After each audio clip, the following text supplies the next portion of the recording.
I don't even like blue, so to be wearing even just a little bit of blue eyeshadow, am I okay? We'll never know.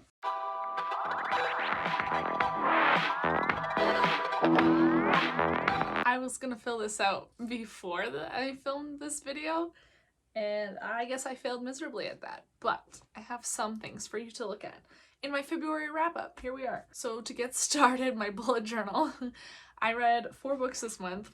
I'm failing miserably at 2023. We will say that, okay?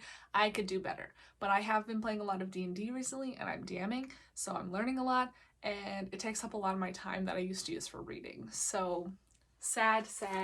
February was pink and yellow, and then here's my reading. Like, I did read quite a bit. There's a bunch of pages in here that I read. I don't know how many, but a lot.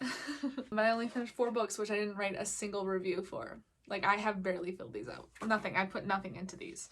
So, there's that. But overall, it was good. It was all 4 and 5 stars, so I feel pretty confident about it. Okay, like, I'm not upset about my reading, even though barely any reading took place. So without further ado, we're kicking this off with The Mime Order by Samantha Shannon. This is the second book after the Bone Season? Yeah, the Bone Season. And oh my gosh, I waited too long to read this, I will say. How do I even get started? I give this one 5 stars. I don't know how to even describe to you what's going on in this universe. I've never really had this universe described to me. I was just told how amazing it was and how much you should read it. So describing it to you guys makes it very difficult to me. So, in the Bone Season, let's start with that. We are welcomed into this world full of clairvoyance, which clairvoyance is illegal and you shouldn't be doing it. And the main character we're following, her name is Paige, or aka the Pale Dreamer. She is a militia for one of the gangs, which means she's basically second in command, and she's very important, very high up, second in command to the gang leader. I can't remember. Anyways, his name is Jackson. And he houses everybody, feeds everybody, pays everybody who's in the gang, because they're all clairvoyants and they're all underground living and not really getting along very well with, like, obviously the other people. So this is like a alternate universe London, kind of modern day, but also not modern day, because clairvoyance started in the 1800s. So their world has just veered off. And they're not free, not considered a free country, I guess, is because they talk about the Americas and they're like, that's a free country, or even France, free country, right? And Ireland used to be free until they were like, oh, clairvoyance is spreading over there, so we need to take over that too. And Paige is originally from Ireland. Cohort, that's the word. Words. Cohort. Wow, now I can't even say it again. Is like kind of what the gangs are called, and they're from the 4th cohort? No, they're from the first one? I don't know. The White Binder is Jackson's code name, and Paige is the Pale Dreamer, and she can actually leave her body. Her spirit can leave her body and walk around. She can see other clairvoyants really easily. She can enter their dreamscapes in their mind and like tear down their spirit, and just super interesting. The book though takes a turn because she's kidnapped by some other worldly beings / aliens that came over, and the ones that brought over clairvoyance, they're immortals who are just here to take over the world, basically, but not actually take over the world, but actually take over the world. It's very confusing. Anywho, this one takes off exactly where the Bone Season finishes. Like, the Bone Season finishes on them escaping from the aliens. They're not aliens. I just can't pronounce what they're called. It starts with an R.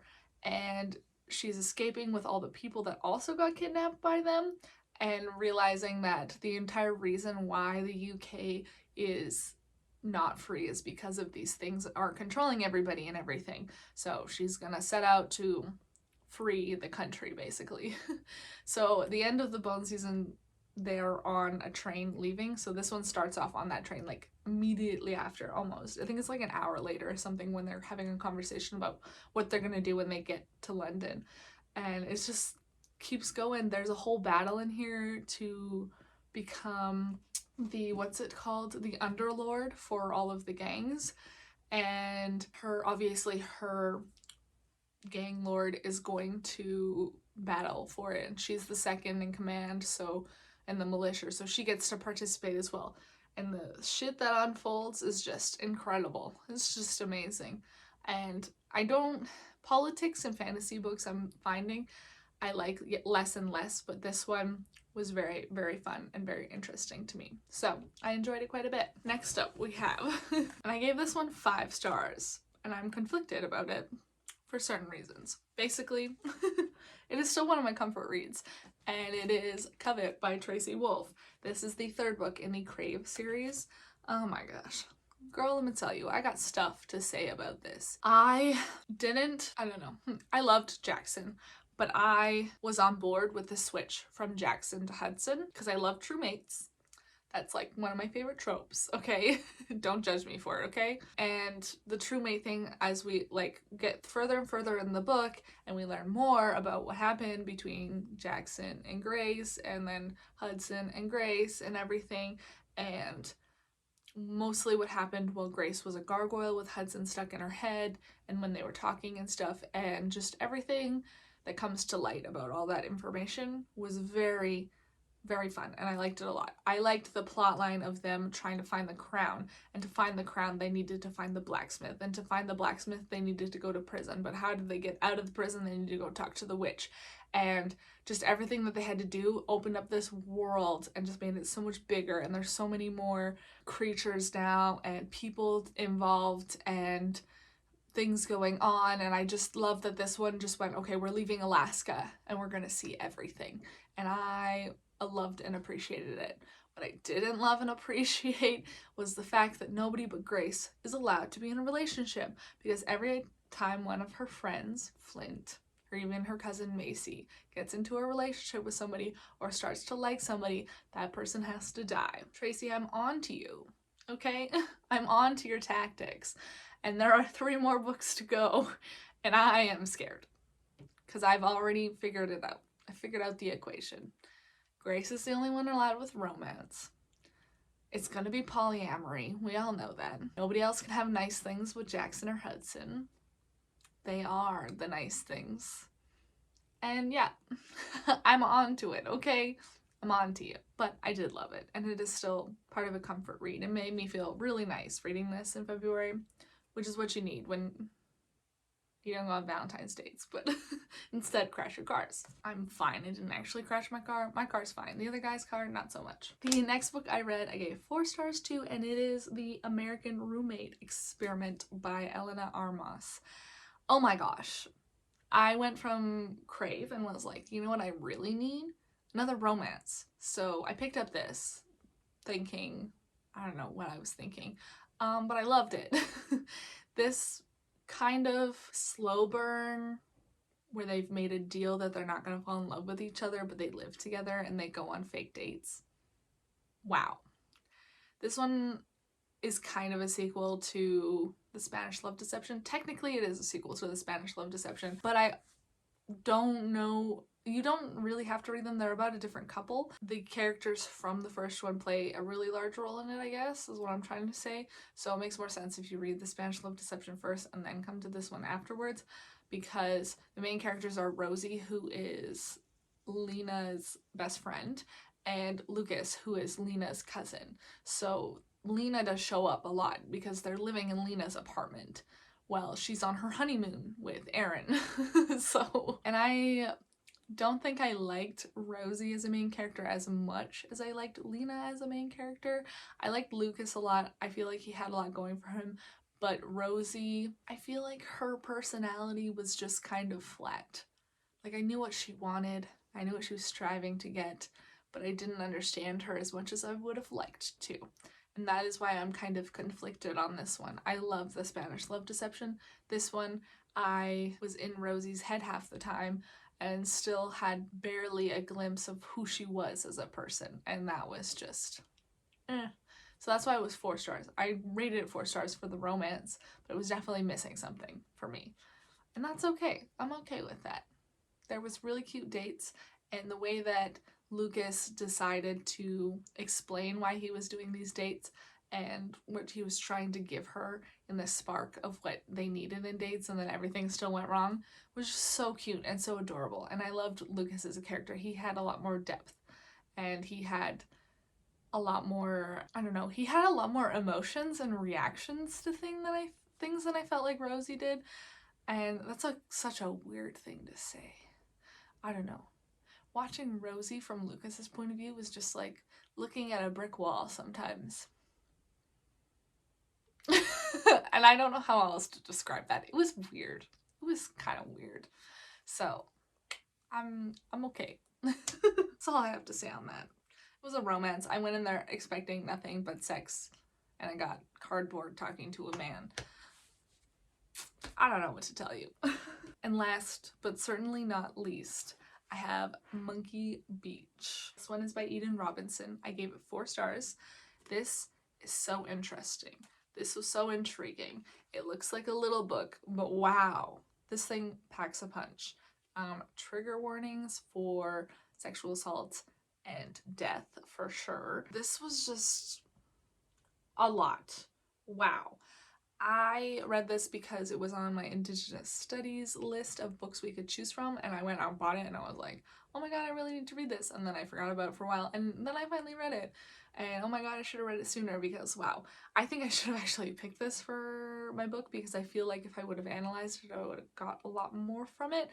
I felt like there was a lot of motifs that I should have been looking for. I probably should have annotated it, which I didn't at all because I was listening to the audiobook, and I probably should have paid more attention, because there are little breaks in here. Like, you'll read this little section here like this, and then the next page the section is over, and then you'll go like 4 or 5 pages, and then there's like the end of the section, and then there's like 1 page and the section's over again, and it time jumps between those sections for the main character Lisa, and it follows her now with her brother missing and her trying to find him, and everything else past in her back. So it goes from her finding him, something in her past, something else in her past, like when she was 10, when she was 15, when she was 18, now. And then it goes back to like when she was 5, maybe when she was 12, and like it jumps around all the time. So paying attention to what time you're looking at and who you're seeing and everything was very important, and each section kind of dealt with a different trauma. I feel like the first section is losing her uncle. I hope I'm doing that right. I listened to this so fast, like I didn't pay attention. The second section dealt with the trauma that happened to her and her seeing ghosts at one point, which was wild because she did get sexually assaulted, and then she could start seeing ghosts, and her trauma just manifested like that, and it was insane.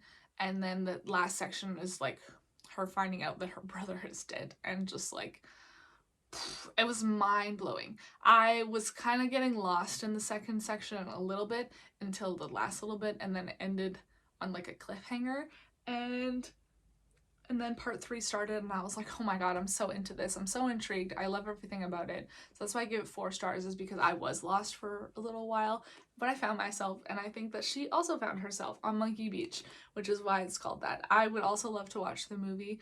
Maybe I'll do it today because I got nothing to do this afternoon. Watch Monkey Beach, the movie. I think it's on Netflix. I don't know. Anyways, 10 out of 10 recommend. You should definitely read this. Wow. You have to be paying attention, and I'm definitely going to reread it so that I can pay attention to it, because it was just a work of art. This is a masterpiece, and I don't say that about a lot of books, but this was a masterpiece. It was perfect. Perfection. That was what I read in February. I don't know if I have a favorite. Honestly, if I do have to pick a favorite, one that had barely any flaws other than the flaws that I gave myself while I was reading it, it would be Monkey Beach. Because this one just had a real deep dive, and it all takes place in Canada, in BC, so I appreciated that a lot.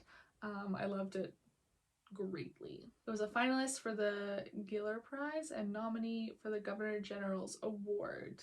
This is just wow. Northern Gothic. That's one way to put it. I did like the ghost aspect. It was very fun. And also kind of traumatizing, because at one point she's talking to somebody and they're like, well, I'm dead, Lisa. And then they just disappear. I was like, excuse me? You're talking to a ghost. Anyways, I loved it so much, and I definitely think you should read it. Let me know what your favorite book was in February though, and thank you all so much for watching, and I will see you all in the next video. Bye!